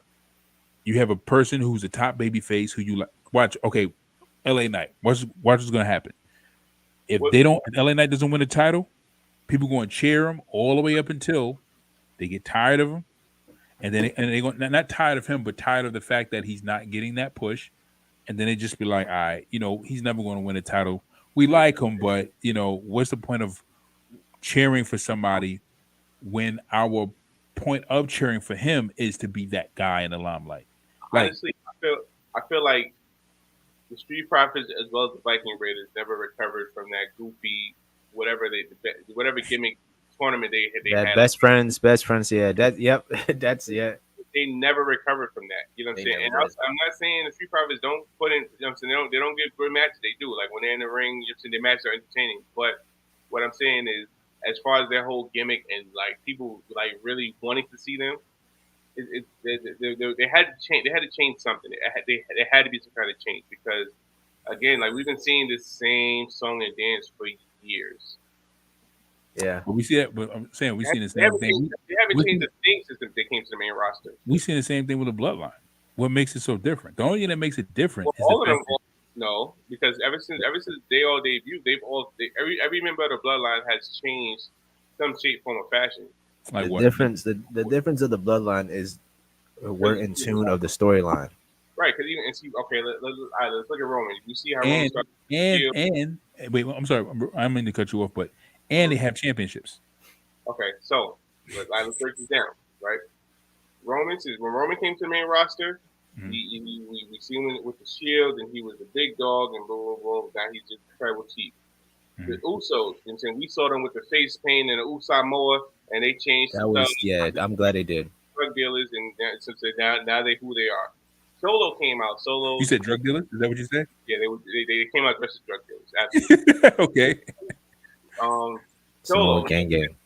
Solo came out, and so when Solo first came out, you know what I'm saying, he didn't have his hair was different, so he changed his hairstyle. He grew a beard, even though it's not fully connected, but he grew a beard. Okay. Look, you know what I'm saying, to a certain extent. He changed his moveset because he was doing the whatever move he was doing. Now he's doing the Samoan spikes. He changed his whole moveset. Oh, he did, yeah. Since the Street Profits came up from NXT, the only thing they've changed is their attire. You know what I'm saying? They have not changed not one single thing. Their gimmick has been the same since they came up to the main roster. Bianca Belair is the same way. Not one thing has changed from any of them since they came to the main roster. That's true. The Usos, okay, so the Usos, yeah, they have had a change. Like when they came out with the face paint and they had the whole tribal thing going on. This is pre-Bloodline though. Right. Before they. The thing about it is before they joined the Bloodline, they were already popping. Like they already went full heel. But with the blood on a lockdown. When they joined the Bloodline, nothing changed. But the only Bloodline thing that changed was their finisher, and the Usos and out in your city. It was like, yeah, but they were always still the same Usos. Like, you know what I mean? What made you still buy into them and invest in them? They won championship gold. They actually in the Bloodline. In the Bloodline, yeah. So and without the Bloodline, they were still winning championship. I mean, gold. I guess You had it's the same thing as if you compare it like that, it's the same thing as the New Day, yeah. But the New Day, it worked. Right now, it's not working for the Street Profit. Now it's not working. Like they got to do something. They got to, like I said, They gotta see if they're what we don't even know. Is Bobby their manager or is Bobby the leader? We don't even know. And speaking of Bobby even changed. Bobby came out with a headband with some trunks and some boots and knee pads. Now he went to the straight pants, and you know what I'm saying. So he changed his whole look. everybody has changed at some shape, form, or fashion. You know what I'm saying? He And didn't you pick his have dumb to ass change. stance, so I tell you. I mean, pause. But never mind. Anyway, he needs to change his outfit. He needs to go back to the same Bobby that we seen in TNA. Nah. I think the pants make him. The pants fits him now. Like at first it was like yo. Now it's like all right, man. All right, I guess yeah. I mean, but the Street Profit did kind of change. I would disagree now. And that thinking back, they did change. Not just one. What's the Bianca's husband's name? I always forget. Montez. Montez changed. Like he gained muscle. You know, he started being more. I just think he needs to be in it himself, man. He needs to run by himself. Let Bobby manage him. Let Bianca, somebody manage him. I think he would. I'm sorry about it, you know, his boy, but his boy's holding him back. Man. His boy's holding him back. Unless this thing with Bobby takes it off the roof, and I think it will. I still debate on that. I think they're gonna take over, but they just got to figure out who's the leader. They just got to start. Let's see how this LWO beef, because it's just beginning, bro. It's just beginning. Let's see. I definitely would agree that if they split up Montez and Dawkins, Montez definitely can go solo. Dawkins' problem is muscle. Dawkins needs to hit the gym. He needs to hit the gym. If he hits the gym, start working on his physique, because he already has a size. If he works on his physique, there's no they'll definitely not hesitate on pushing him a little bit more. Like, he looks like body, Kingston right now. Yeah, he looks like Eddie Kingston right now. Yeah, just a little bit just a little bit skinnier, but it's like Gunther, man. Gunther, he went all in when he went to the main. He became ripped. Same thing as Braun Strowman. They were fat, ripped. Yeah, ripped out. Yeah, I mean, I know it sucks that the WWE is like that, but that's their motto and it works. So Lana says their feud at the PC was fire. Who's feud? Gunther and Tommaso? Yeah, absolutely. Wait, hold on.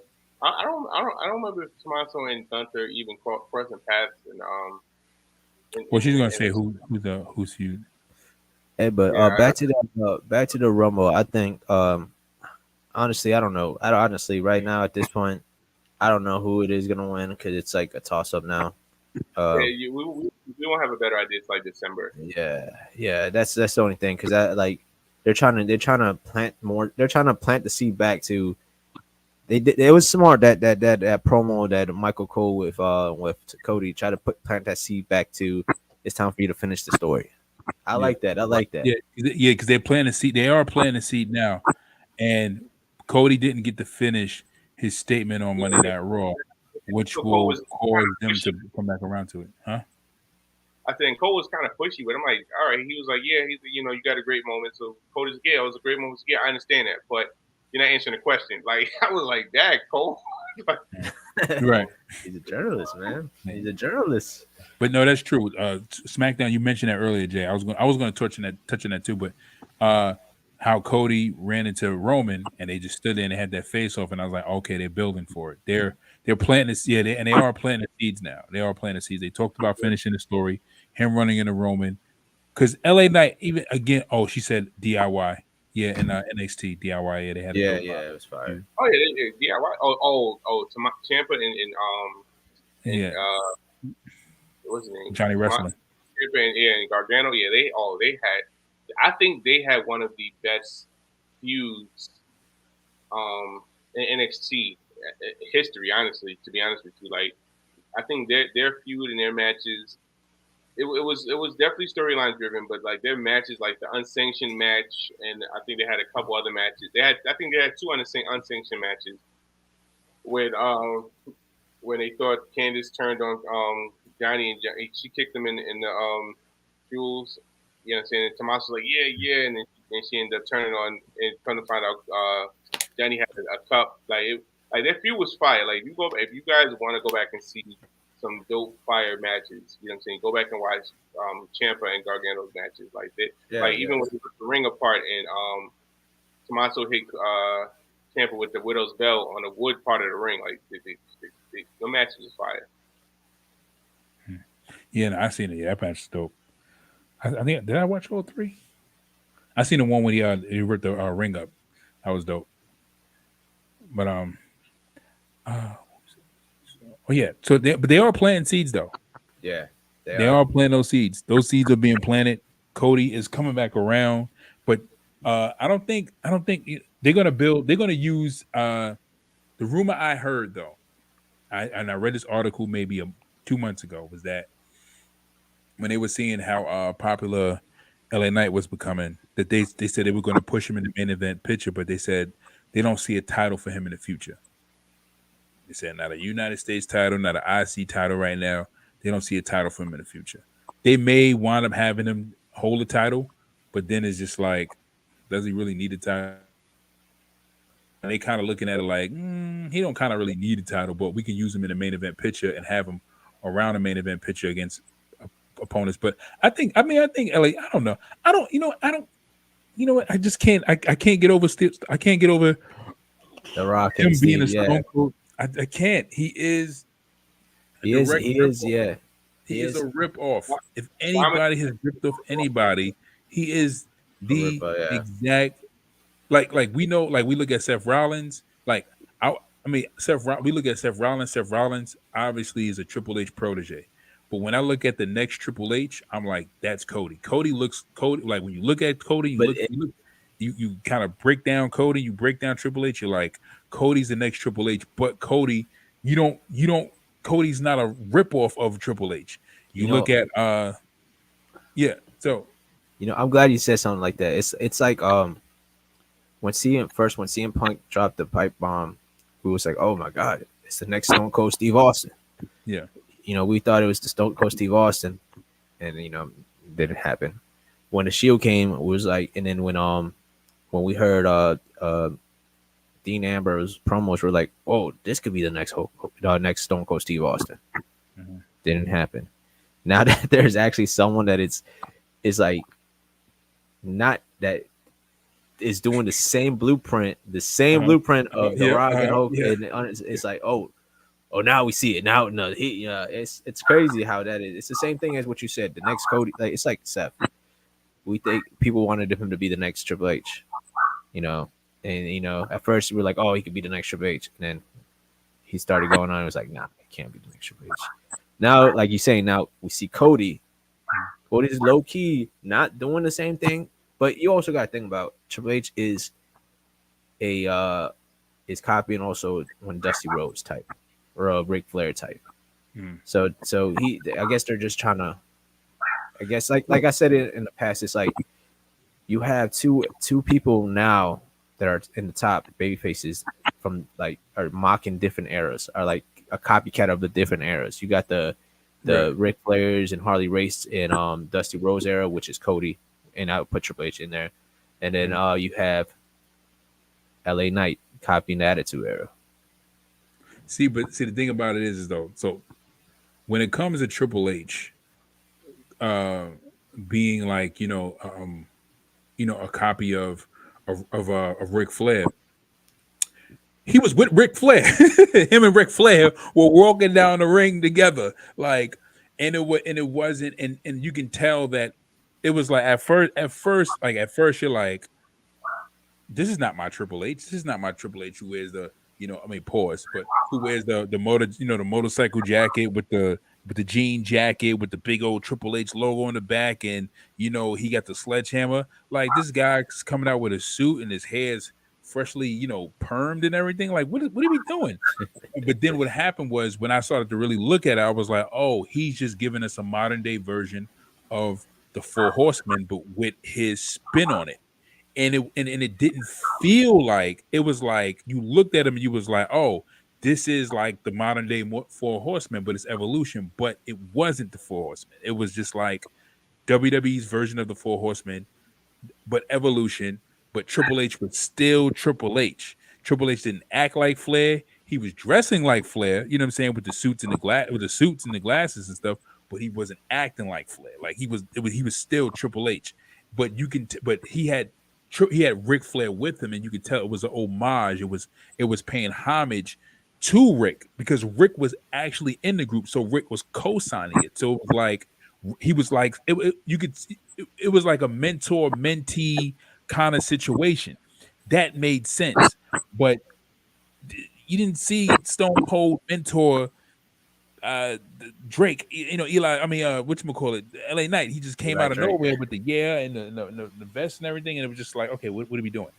Like with with Seth, we know, like you can tell, like just their relationship, their interaction. Like he's a Triple H protege. Like he's not acting like Triple H, but you could tell. But the fact that he can, like, if anybody knows anything about maneuvers, like if the fact that Seth Rollins is using the pedigree, that means that Triple H signed off on it. Triple H told him to use it. You know what I'm saying? And when they do that, that's them sort of like a validating you, in some capacity, right? So same thing with like Austin. If anybody validated anybody in WWE as a person to say, "Here, take this," and carry that, was Kevin Owens. Kevin Owens is like is a Stone Cold protege. That stunner, Austin said use the stunner. He's like, you can use the stunner, and he validated him for use that. Now, I don't know what was happening. I don't know what kind of conversations LA Knight had with Austin, but I can definitely tell you this. I'm quite sure he didn't say, I want you to go home, I want you to look in the mirror and look at all my tapes and copy all my mannerisms and go out there and put a spin on my catchphrases and use it and be a 2.0 version. I get what you're saying. I think he didn't have that conversation, but I bet you that Stone Cold Steve Austin is smiling and happy that not because he took the gimmick, not because he stole everything from him, but because of how, I guess it probably would have reminded him. It reminded him of how he was a rising star. Remember, he was the what was his name? The ringmaster. The ringmaster. And after King of the Ring, it just took off. Same thing as LA Knight. He switched his gimmick. He did what he had to do, copied Stone Cold, and it took off. What he's saying, what he said in his promo was right. But that's the thing I like about this era. I'm gonna call it the common sense era, because even the Miz made fun of that. He was like, "You're just a what's it called? Attitude Era cosplay. Right. Attitude Era cosplay." And it's like, all right, at least they're mentioning that, because it is true. It is true. I'm sorry. I'm going to call this a Triple H era, sir. Hey, Triple H common, because you got to say it is common sense. They're actually common. That's why WWE is more entertaining now, because it's common sense. Thank you, Triple H. Thank you. So touching base on what Lena's statement about Pillman, yes. So Pillman Jr., I'm sorry, is in NXT. He cut a promo stating his name is in Pillman, and I like the way they did it, because that's him watching videos of his father, and he was like, I don't know that man. Like he's like. See, I don't like when they bring, like, I don't know. It's just me. It's my opinion. I don't like when they bring like stuff like that to wrestling. Like it's just like he says, he's not my father. Like, that's still your pops, man. Like, don't you? What he was saying was he acknowledged the fact that Pillman was his father. He's like, he don't know him. You know what I'm saying? He wasn't there. He was gone. I think I forgot what age he said he died. He was like 4. He was 4. Right. So he was like, I may look, I don't know nothing about him. You know what I'm saying? Everybody keeps saying, oh, that's my dad, but I don't know him. So you know what I'm saying? So I'm gonna take the last name of the guy who I know is my father. That's King, and I'm like, who's okay. King?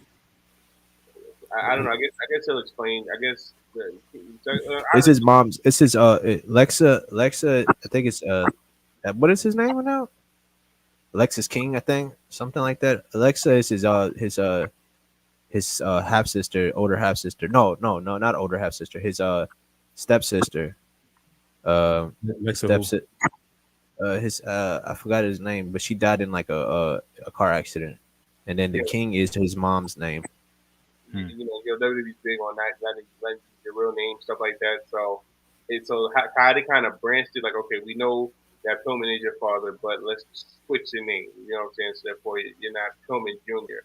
You know, so he said he's like, I'm not a junior. You know, I'm my own man. So I like how they kind of explained why his name is going to be Pillman Jr. Mm-hmm. And but yeah, it's gonna be interesting. And then I don't know if y'all touched base on. I feel like NXT was too stacked. Like it was a lot of people. It was a lot of stuff going on that had no business being on NXT. But it was just like, all right, I see why. You know, obviously you want to win the Raw, but like Undertaker had no business being there. Now if you had all the alumni that was from NXT, that would make sense. Like Asuka having a match, that made sense. But Cena, Heyman, Undertaker, like it was just like, all right, now y'all. It was a W. Undertaker was taking souls and digging holes. Yeah, as the American badass, like it was. Hey, look, taking souls. That's one of his catchphrases. I'm taking souls and digging holes. Like, oh, hey, I think it was. I think both. I think both shows were good. Honestly, I didn't see the other show. I'm gonna go back and watch that Christian promo because everybody kept posting what Christian said about the Judgment Day, and I really want to. Yeah. He said something like he said. That's another thing that AEW fanboys need to stop like taking accountabilities because WWE does not care. We get WWE. Triple H knows there's another company, but he's doing his own thing. And that's the problem. Eric Bischoff said this, and he did it in an interview. It's what happened to WCW. It's going to keep on happening. What happened to TNA, and it's going to keep on happening to AEW if they do not change. AEW is worried about what is WWE doing, and they always make references like exactly reference. I think WWE made maybe a handful of references to AEW. I think when Sami Zayn when he had his little gimmick where he was like asked about anything, you asked about AEW. That's the first time they was like, wait a minute, hold on. And then who else made it AEW? And Edge. Edge made a reference to AEW and they was like, yeah, you got people from other companies saying your name when he was talking about the Miz. Yeah, so but like you said, very very valid point. Like WWE does not mention AEW at all. Now the funniest part was when somehow on my timeline the DX Hall of Fame ceremony came out when Billy Gunn was there and they were just like, yeah, just like Billy always over delivering underachieving. He was like, but we're glad you're all in right now. And it was just like, oh, you know what I'm saying? But other than that, like you said, they don't really make references. Like now, the AEW is always taking shots and throwing blows at AEW. I mean WWE, NXT, or whatever the case is. But yeah, like WWE doesn't make references at all. And I know. All right. The number one fanboy of AEW. Supposedly he says he's not a tribalism, but he does it. Not talking about Amp, but I'm talking about Keys. He always says he's not a tribalism, but he always say no. They're not worried about WWE. They're doing their own thing. If they were doing their own thing, let's be honest. If they were doing their own thing, Tony Khan wouldn't be always crying, and they would not do like you said. So many reference. Like if I had ever had the time and edit every time that AEW mentioned WWE compared to WWE mentioned AEW, AEW would win because they mention it almost in every month. They always mention WWE. Every show, I feel, not every month, every show. Yeah, every show, yeah, and it's I get it, yeah. I mean, I can understand if you mention, oh yeah, Adam Copeland was in WWE, he's a WWE champion. Yeah, I get that. That's fine. But you're taking jabs. WWE never takes jab. Even in this common sense / Triple H era, they said, oh yeah, Cody was an executive president in his past life. That's not taking a jab. That's like, mentioning like we're not stupid, that the fans are not stupid. He was in AEW. Right. But AEW just mentioned it. It's like what Eric Bischoff said, if WCW did not just worry about WWE and did their own thing, WCW would probably still be here. But I've said numerous times what WCW problem was. They messed themselves up, honestly. There was that, and also some other thing. I'm gonna go come back to touch base on what my reason for that. But even Tony Khan stating that, going on Twitter saying like, "Oh well, you guys stacked the show, and you still didn't get a million views." Like, wow, like that's how you feel. Like okay, for the first time, NXT has gotten more viewership than AEW. Great. You know what I'm saying? But the fact that you still trying to throw jabs like, okay, we still didn't reach a million views, it's NXT. A lot of people don't watch NXT. You know what I'm saying? So at the same time, it's like, you know what I'm saying? And granted, I feel like NXT's biggest problem is their venue. I feel like if NXT was to perform at a bigger venue, a lot of people would start watching NXT. But the fact that they're in the performance center and it's a small venue, and you know what I'm saying, that's why a lot of people don't watch it. But again, I feel like AEW. I mean, WCW's problem was one, they were references WWE, like you said, but I think what their biggest downfall was when they had Nitro come on from 8 to 10, and then they had the replay right after that from 10 to 12. So me as a wrestling fan, I'm watching the first hour of Nitro from 8 to 9. When Raw comes on, I'm watching Raw from 9 to 10. I mean from 9 to 11, and then I'm watching the last hour of Nitro since it's coming right back on. So now I'm watching both shows. You know what I'm saying? And so now, if it's a ratings thing, you're not gonna get the live ratings because I didn't tuned off because now you're not making me choose. You know what I'm saying, to watch one. You're making it convenient for me to watch both. Yeah. You know what I'm saying? Because I can watch 2 hours of Raw, and as soon as the Raw go off, go back to WCW and finish watching WCW within the same thing because I'm still watching everything within the same day. All right, guys. So we're gonna wrap up tonight. We are past the 2 hour mark. Oh yeah. We're supposed to do an hour. Never happened. But yes, we thank you guys for joining us for another edition of Wrestling Talks and Thoughts. Hey, it's my bad for interrupting. But before we do leave, I need some confirmation right now. I'm looking at the camera right now. Okay. In the Jimmy debate, who made sense, me or Travis? In the Jimmy debate. Okay, so what was the debate about? That he didn't give Jimmy. My point was that he did not give Jimmy a chance, and Jimmy's gonna be okay being a solo run, and that he is in a solo run. His debate is that he's not gonna be okay, and that he's not in a solo run because he ran back to the bloodline. I mean, I totally agree with your point. He is in a solo run because he's not in a tag team. He's in a group, but he's in a tag team. You can have a solo run but be in a group.